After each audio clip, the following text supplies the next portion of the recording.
수고를 넘어선 은혜라고 하는 제목으로 하나님의 말씀을 선포할 때 여러분 모두에게 크신 은혜와 축복의 시간이 되어지기를 주님의 이름으로 축원합니다. 먼저 두 장의 그림을 제가 보여드리겠습니다. 첫 번째 그림을 잘 보시기 바랍니다. 계속 띄워주세요. 그림을 보시면서 어떤 느낌이 드십니까, 여러분?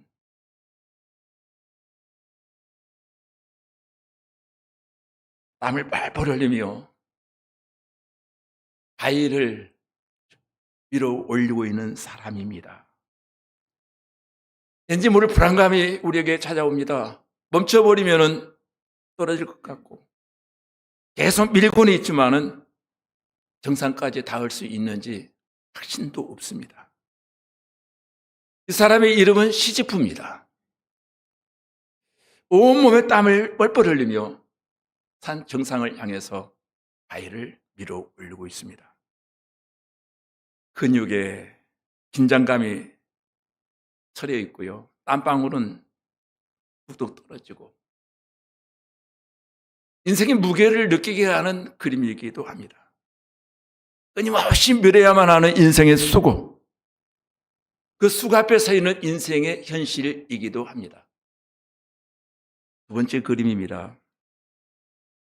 이 그림을 보면은 똑같은 삶의 현실 속에 있지만은 우리가 밀어야 될 그 바위를 나 혼자만 미는 것이 아니고 누가 밀어주느냐. 이것은 시지프 혼자의 힘으로 지금 바위를 올리고 있는 것이 아니라 뒤에서 하나님이 밀어주고 있더라는 거예요. 인간의 수고 위에 하나님이 도와주시면, 하나님의 힘이 우리의 인생에 실리면은 똑같이 가던 길도 조금 더 쉽게 갈 수 있다는 거예요. 그림을 안 보여드립니다, 이제. 지금 이 두 그림의 내용은, 알베르트 까미라는 사람이 시지프 신화라고 하는 책을 통해서 우리에게 소개해 준 책이기도 합니다. 거기에 나온 주인공 시지프는 신에게 벌을 받아서 평생 동안 바위를 산 정상까지 밀어 올려야만 하는 벌을 받게 되었습니다. 그런데 문제는 정상에 거의 다다를 때마다 이 바위가 다시 밑으로 굴러 떨어진다는 거예요. 그때마다 시지프는 불평 한마디 하지 못하고 다시금 내려와서 또 밀고 또 거의 정상에 올라갈 쯤에는 다시 힘이 붙여서 바위가 떨어지고 끊임없는 반복의 연속이었습니다. 프랑스 작가 까미는 이 시지프 신화를 통해서 우리에게 주고자 하는 메시지가 있습니다. 의미가 확실하지 않는 일을 우리는 왜 이렇게 반복하며 살아가야 되는가? 이 질문은, 이 그림은 우리에게 낯설지 아니한 그림이기도 합니다. 열심히 살았어요. 살고 있고요. 근데 끝이 보이질 않습니다. 결과가 좋아질 것 같은 기미도 보이지 않습니다.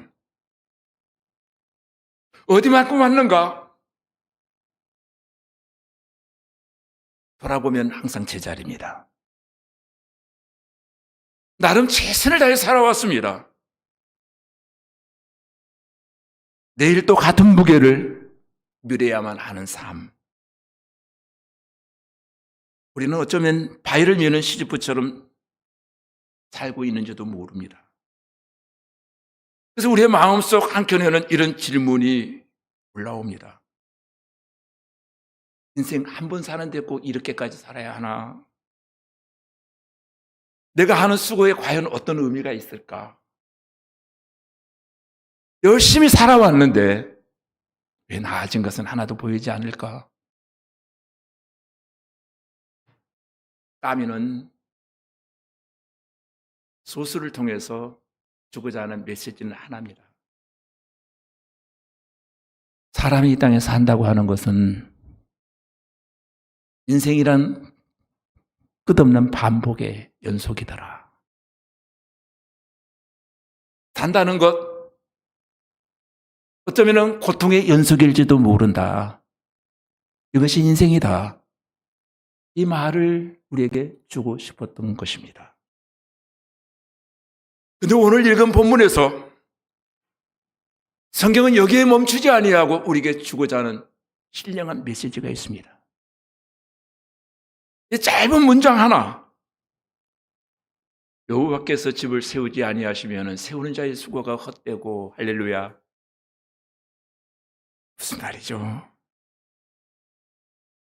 지금 시편 127편은 열심히 사는 사람을 꾸짖는 내용이 아니에요. 사람의 수고를 정죄하고 있는 것도 아닙니다. 대신 우리에게 이렇게 질문합니다. 그 수고가 정말 어디를 향하고 있느냐? 그 바위 정말 내가 혼자 밀어야만 하는 것이냐?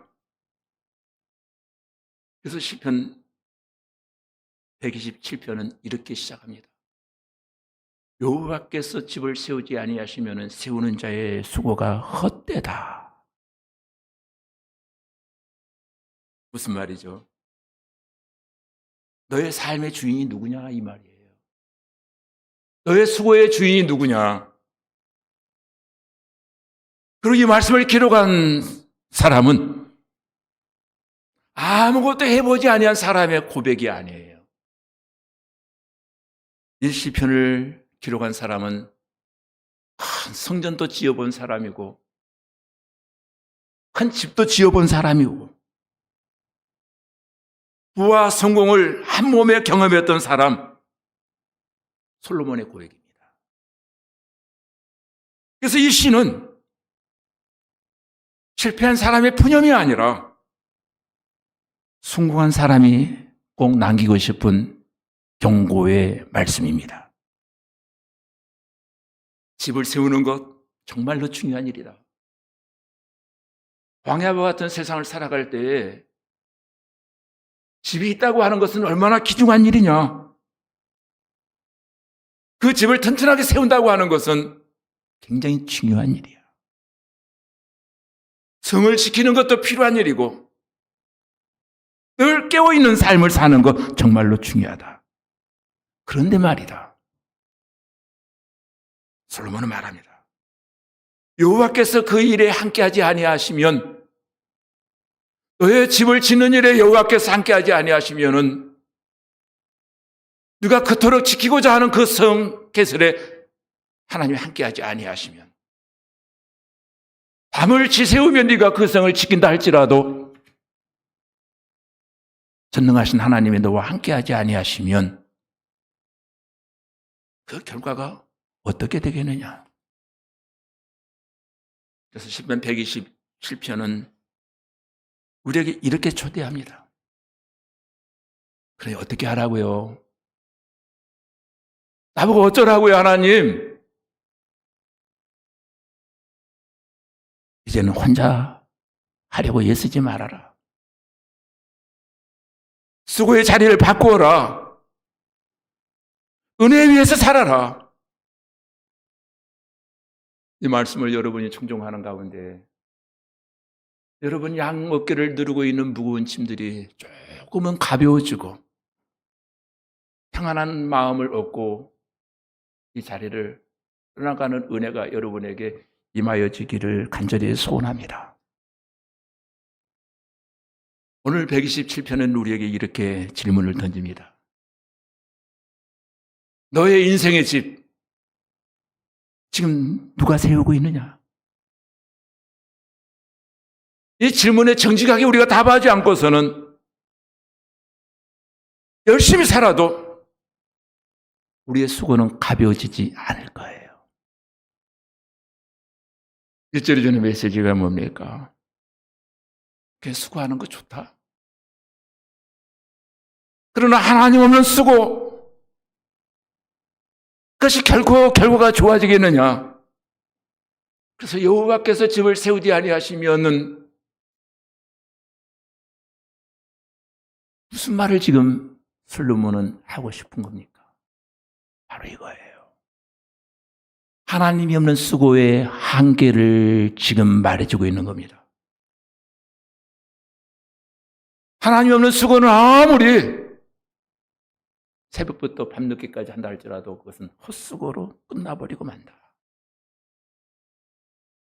여러분, 이 말씀을 가만히 보면은 1절의 말씀에 보니까 집을 세우지 말아라, 결혼하지 말아라, 가정은 허무한 거다, 이 말을 하는 것이 아니에요.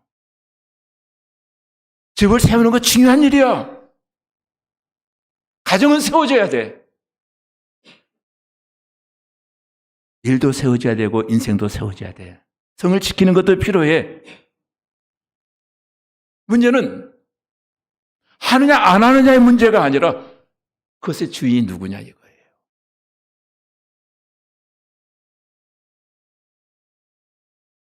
여호와께서 집을 세우지 아니하시면은, 여기서 말하는 집은 단순한 건물만을 의미하는 것은 아닙니다. 성경에서 말하는 집은 삶의 기반, 인생 전체를 뜻하기도 합니다. 그러니까 이 말씀을 이렇게 들려야 합니다. 여호와께서 내 가정을 세우지 아니하시면, 여호와께서 내 인생을 세우지 아니하시면 우리는 늘 이렇게 말합니다. 야, 열심히 하면 되겠지. 계획을 잘 세우고 계획대로 살면 되겠지. 내가 책임을 다하면 되겠지. 그런데 성경은 우리에게 묻습니다. 그 일의 중심에 하나님이 계시느냐? 너의 계획 속에 하나님이 계시느냐? 너의 열심 속에 하나님이 계시느냐? 계시지 않다면 어떻게 된다고요? 세우는 자의 수고가 헛되다. 이 말은 소용없다는 말이 아닙니다. 히브리어 원문에 보면은 헛되다라고 하는 단어를 샤브라고, 샤브샤브 할 때 샤브 있죠. 샤브라고 하는 단어를 쓰고 있는데 공허하다, 의미가 없다. 목적 없이 흘러가니 그것은 니힐리즘, 무의미함으로 끝나버리고 말 것이다. 집은 세워진 것 같은데 마음은 무너지고, 성공은 한 것 같은데 내 마음은 허무하고, 남들 보기에는 잘 됐다고 말하는데 왜 이렇게 공허한지 모르겠다.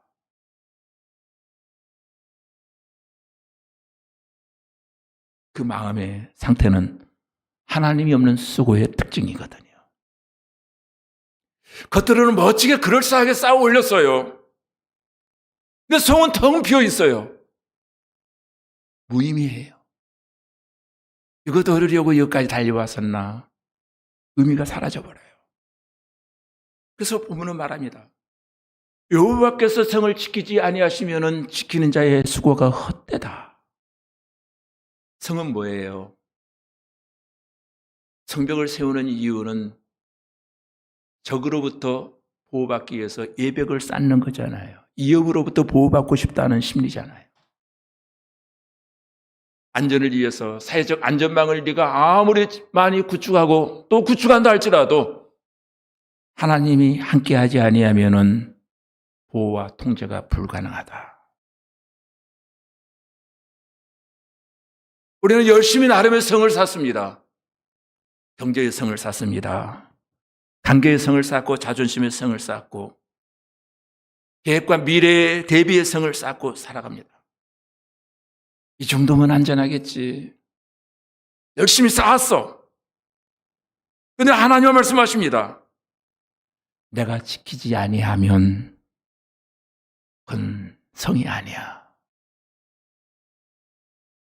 내가 도와주지 아니하면 그건 아무것도 아니야. 그러면 말할 거예요. 하나님, 그래서 파수꾼이 있거든요. 그래서 나는 지키려고 밤잠을 안 자고 지키고 있거든요. 가정을 지키려고, 성을 지키려고, 쌓아 올린 그 성체를 지키려고 파수꾼을 세웠어요. 근데 하나님 말합니다. 파수꾼이 나를 세워 24시간 깨어있다 할지라도 헛되다. 여기에 나오는 바수꾼은 게으른 사람이 아니에요. 밤새 깨어있는 사람이에요. 책임감이 투철한 사람입니다. 또 어떤 의미에서 가장 희생적인 삶을 살고 있는 사람이에요. 우리 이 시대의 가장들이 가정을 지키기 위해서, 나름의 성을 지키기 위해서, 가족의 미래를 보호하기 위해서 최선을 다해 살아오잖아요. 이것이 현대의 가장들의 모습이기도 해요. 그런데 성경은 말합니다. 하나님에 빠져 있는 상태에 깨어있음. 아무리 책임감이 있어 보여도 결국 헛되다, 허무하다. 이걸 위해서 내가 평생을 노력하고 살아왔나? 그럴 날이 오고 말 거야. 왜일까요? 도대체 이유가 뭘까요? 여러분 인생을 살아보니 어때요? 역시 인생은 만만한 게 아니죠. 아무리 열심히 깨어 있어도 나의 한계를 자각할 때가 많아요. 또 우리는 밤새 깨어 있을 수 있는 생물학적 존재들도 아니에요. 앞으로 미래에 일어날 변수들을 우리는 다 알 수도 없어요. 시간과 다가오는 그 위험을 우리가 내 힘으로 통제할 수도 없어요, 우리는.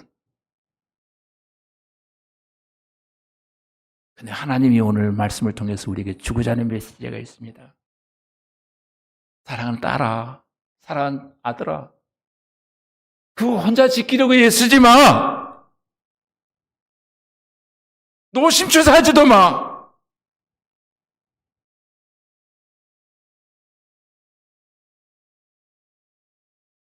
하나님 묻고 싶습니다. 우리에게. 내 인생의 진 누가 세우고 있느냐? 내가 지키려고 애쓰는 그 섬 하나님이 지키느냐, 네가 지키고 있느냐? 이 질문 앞에 우리는 대답을 해야만 할 것입니다. 혹시 하나님의 이름을 부르고 신앙적으로 산다고 말하지만은 그것은 거칠의 뿐, 실제로는 내가 뭔가 하려고, 내가 뭔가 지키려고, 내가 먼저 버티려고 안간히 힘을 다 쓰고 있는 것은 아닌가? 처음에 보여드렸던 그림 시지프 신화의 시지프의 모습 보죠. 혼자 인생의 짐을 끌어올리느라고 애쓰고 애쓰지만은 돌아보면 매일 반복이에요. 수고 연속이에요. 근데 오늘 시편 127편 한 걸음 더 나가서 우리 일상으로 들어옵니다. 일찍 일어나고, 다른 사람보다 일찍 일어나고, 일찍 일어나는 새가 벌레도 한 마리 더 잡는다는 속담이 있는 것처럼 일찍 일어나고, 늦게 눕고, 수고의 떡을 먹는 삶. 수고의 떡이 돼요, 떡이. 떡을 먹는데 이 떡이 편안한 떡이 아니에요. 살기 위해서 먹는 거예요. 내일의 노동을 위해서 먹는 거예요. 아프지 않기 위해서 먹는 삶이에요. 먹고 싶진 않아요. 수고의 떡.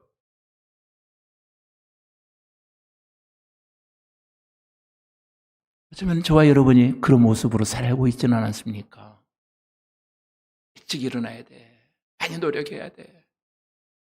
잠 많이 자면 안 돼. 조금이라도 더 늦게 자야 돼. 더 연구하고 더 노력해야 돼. 수고의 떡. 예, 공부하는 사람들에게는 그것이 그렇게 해야만 합니다. 공부하는 사람. 학생의 본업이니까 그게. 예, 학생들 공부하지 말라는 소리 아니에요. 공부해야 돼요. 그렇게. 꼭 학생은 그렇게 해야 됩니다. 근데 왜 이렇게 수고하느냐 이 말이에요. 성경은 정확한 진단을 내립니다. 인간이 수고를 열심히 하고 열심히 노력하고 새벽에 일어나고 늦게 눕고 조금씩 먹는 이유가 뭐냐? 불안하니까 그런데요. 수고에서 오는 불안이 나는 거예요. 진단을 그렇게 내립니다. 그래서 너희가 일찍 일어나고 늦게 누우며 수고의 떡을 먹으면 헛되도다. 그것도 헛된 거야. 학생들 혹시 잘못 들으면 안 됩니다. 공부하지 말라는 소리 아닙니다. 이 말씀은 게으른 사람에게 주어진 말씀이 아니에요. 그래, 너 열심히 살고 있어. 아침에 일찍 일어나는 것 내가 보았고, 늦게 자는 것도 보았고, 수고의 떡을 먹는 것도 보았어. 문제는 그게 아니야. 일종의 이 사람의 루틴, 패턴이에요.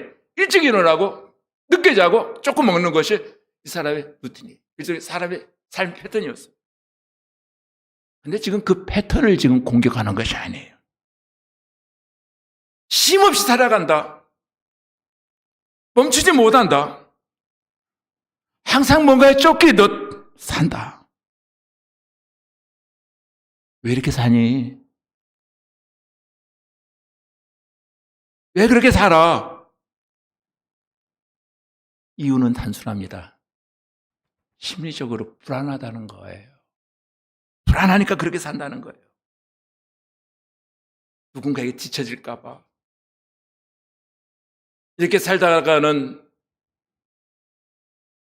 놓칠까 봐. 내가 멈추면 다 무너져 버릴까 봐. 몸이 부셔지고 피곤한데도 멈추지 못하고 쉬지 못하는 거예요. 쉬는 시간이 조금 주어져도 나름의 자기 개발이라고 하는 이름으로 뭔가를 꿈쩍거리고 있어야만 하는 우리들. 문에 보니까 수고의 떡을 먹는다라고 하는 단어가 나옵니다. 수고의 떡.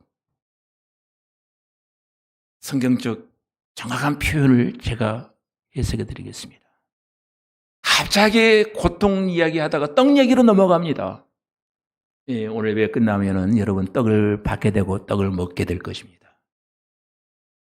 그러나 여기서 말하는 떡 얘기와 달라요. 이 떡은 기쁨의 떡이요 감사의 떡이다면은 여기서 말하는 수고의 떡은 그런 떡이 아니에요. 여기 수고의 떡을 넷체브라고 하는 단어를 히브리어에 쓰고 있는데 고통과 근심과 마음의 짐이라는 뜻이에요. 고통스럽게 먹는다는 거예요. 살기 위해서 먹는다는 거예요. 노동이 위해서 먹는다는 거예요. 내일 일해야 되니까 먹는다는 거예요. 이 떡은 먹으면서 편하지가 않아요. 본문에 보면은 이렇게 있는데 이 말을 쓰기가 조금 적절하지 않습니다. 걱정으로 빌어먹는 떡이답니다. 이 떡이. 빌어먹을 놈 소리 어렸을 때 많이 들었던 기억이 납니다. 제가 들은 것이 아니고 그렇게 하시는 분들을 많이 봤어요. 혹시 저를 또 이상하게 짜려보지 마세요. 전 그런 놈은 아닙니다. 빌어먹을 떡. 불안으로 움켜진 떡. 불안해서 움켜쥐고 있대요. 이 떡을. 안 쉬면 안 될 것 같아서 얻어먹는 떡. 말 그대로 이 수고 떡은 편하지 않은 떡이에요. 먹긴 먹어요. 살기 위해서. 편하지가 않아요. 먹고 넘어가지가 않아요. 시인은 우리에게 이렇게 말합니다. 불안은 우리를 부지런하게 만들지만은 그 부지런함이 자유로운 자유의지에서 나오는 부지런함이 아니다는 거예요. 부지런히 살고 있죠. 내 자유의지에서 나오는 그 부지런함이 아니라 강요에 의해서 이렇게 안 살면은 안 될 것 같아서 이 불안은 사람을 게으르지 못하게 만든다는 거예요. 오히려 이 불안은 과하게 부지런한 사람을 만든다는 거예요. 과하게 더 준비하고 더 확인하게 만들고 더 계산하게 만들고 더 버티게 만든다는 거예요. 이 수고에는 끝이 없다는 거예요. 불안은 이만하면 됐어 절대 괜찮다라고 하는 단어가 주어지질 않아요. 조금만 더 하면 괜찮아질 거야. 이번만 넘기면은 한 고비만 넘기면은 나아질 거야. 그런데 꼬리에 꼬리를 물고 그 고개는 계속 있어요. 이 달까지만 버텨보자. 예, 이것은 피해가는 것이지 결코 문제 해결은 되지 않아요. 다음으로 한번 넘겨보자. 이 부분에서 우리는 자기 자신을 솔직하게 바라봐야 됩니다. 우리는 이렇게 말합니다. 입으로는 그렇게 고백합니다. 하나님께 맡깁니다. 기도했습니다. 맡겼다, 기도했다라고 말하는데 맡기고 기도한 이후에 여전히 내가 꽉 쥐고 있는 거, 내 힘으로 내 방법으로 뭔가를 하려고 해요. 초심은 신앙이었는데 결론은 내 마음이 나를 이끌어가는 거예요. 그러니 불안은 남아있고 수고는 사라지지 않는 거예요. 그렇다면 성경은 왜 수고를 헛되다고 말하고 있는가예요. 왜 수고를 헛되다고 말하고 있을까요? 결과 열매가 없어서일까요? 원하는 만큼의 돈을 벌지 못해서일까요? 아니에요. 이 수고는 아무리 해봐야 영혼을 살리는 수고는 되지 못한다는 거예요. 몸은 움직이는데 마음은 점점 말라가고 일은 늘어나는데 영혼은 점점 지쳐간다는 거예요. 그래서 성경은 이 수고를 가르쳐 단호하게 말합니다. 그 수고는 너를 살리지 못해. 연피야, 연피. 여러분, 우리가 수고한다는 게 지금 뭐예요? 자발적인 수고가 아니고 불안해서 오는 수고를 계속 진행해 간다는 거예요. 그래서 말합니다. 하나님께 맡기고 이제는 불안으로 일하지 말고 사랑으로 쉬어라. 차라리 쉬어라. 불안으로 일하는 것보다 차라리 쉬래요. 그래서 오늘 본문 마지막에 여호와께서 그 사랑하시는 자에게 뭘 준다고요? 잠을 주시도다. 그렇지, 하나님의 사랑과의 자매 관계가 어떤 함수 관계를 가지고 있을까? 하나님의 사랑과 자매는 특별히 상관관계가 있다는 거예요. 아무나 잠을 잘 자는 것은 아니에요. 하나님 사랑하는 자에게 잠을 주신다라고 2절에 말하고 있습니다. 근데 2절이 어떻게 시작합니까? 2절 중반절에 보니까 그러므로 여러분, 여기 그러므로라고 하는 말은 이렇게 영어 선생님이 생겼죠. therefore. 영어로는 can, 부사를 쓰고 있잖아요. 부사. 앞에 수고와 대비하는 은혜예요. 이 말씀이 갑자기 나온 게 아니에요. 앞에서 무엇을 말했습니까? 하나님 없이 세운 집, 하나님 없이 지키는 성, 하나님 없이 나를 세우는 수고, 조금 먹고 늦게 일어나고 일찍 일어나고 늦게 자고 조금 먹는 것, 이거 다를 포함해서 그러므로 therefore, 그러므로 그렇기 때문에 하나님 전혀 다른 길을 준다. 그게 뭐예요? 잠을 준다는 거예요.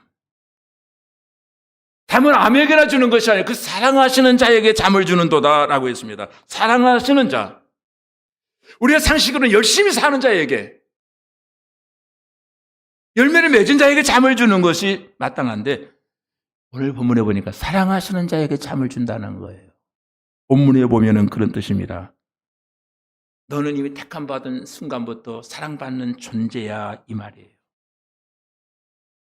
사랑받아서 쉬는 겁니다. 쉬어서 사랑받는 게 아니에요. 근데 우리는 자꾸 순서를 바꾼다는 거예요. 너는 이미 사랑받는 존재야. 그러니 쉬어도 돼. 너무 강박관념에 수고하지 말고, 노력하지 말고, 앞서려고 몸부림치지 말고. 여기 잠을 주신다라고 하는 말은 잠은 일종의 믿음의 고백입니다. 잠은 일종의 신앙적 행위예요. 왜냐하면 잠을 잔다고 하는 것은 내가 더 이상 통제할 수 없다라고 하는 고백이거든요. 왜냐고요? 잠들면 내가 지키던 거 못 지켜요. 다 내려놓아야 돼요. 내가 계산하던 거 그것도 멈춰야 돼요.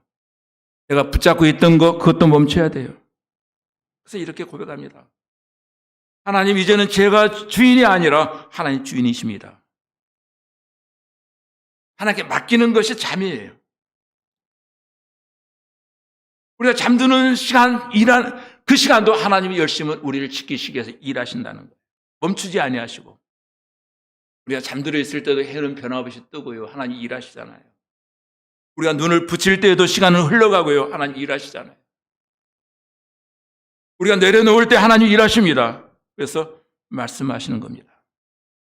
여기 잠을 주신다라고 하는 말의 깊은 의미는 잠 잘 자라는 말이 있다면 이렇게까지 중요하지 않았을 거예요. 여호와께서 잠을 주신다. 잠은 내가 만들 수 있는 것이 아니에요. 하나님 주시는 선물이에요.